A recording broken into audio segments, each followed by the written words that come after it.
Greetings, adventurers. This is DM Kurt, and it's been a while since I've put anything up letting you know what we've been doing. So, a week and a half from now, we're going to start the first of 3 adventures set in Ravenloft.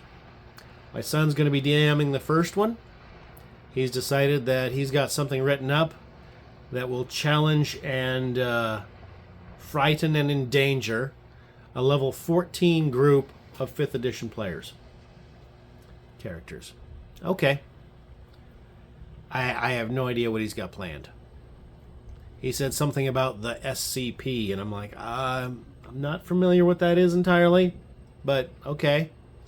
I'll run 2 adventures after that, using the same character group, so I'm going to have to step it up power-wise. I think I've got that pretty well set. I got the 2nd edition Ravenloft books. So, the first thing to do with Ravenloft is realize that there's these things called powers checks. The land itself wants to encourage your character to lose their sense of good, to become wicked, to become monstrous, and then inevitably to become trapped. And you must resist that. So if your character acts in a wicked way, they may have to make some, well, essentially saving throws, or they get changed. Next thing, fright and horror. We've decided to make sure that things are scary. Your characters will have to make saving throws versus fear. Your characters may have to roll saving throws versus horror. Now what's that going to be? Well, that's going to be when something is not only frightening, but excessively disturbing. If your character sees or experiences something excessively disturbing, they're going to lose sanity points, which are going to be rolled at 3d6 to start the little mini campaign. Try not to lose your sanity. That's my recommendation, because otherwise you'll be incapacitated with your situation. Oh, now because Ravenloft, the demi-plane of dread, exists in its own pocket dimension based in the ethereal plane, certain spells are not going to be effectual. Because the land itself is differently powerful. It's able to adapt itself. It's semi-sentient. Certain spells will not work as normal. So your spellcasters are going to have to kind of be on their toes. Should be a fun time. We're going to run 3 different domains, none of which are Barovia, so the usual PC knowledge of, well, we go into Castle Ravenloft, we go find the Sun Sword, and we use the Sun Sword to kill Baron Strahd von Zervich, and then everything's done. No, there's not going to be that. We're not using Barovia. We're not using Count Strahd.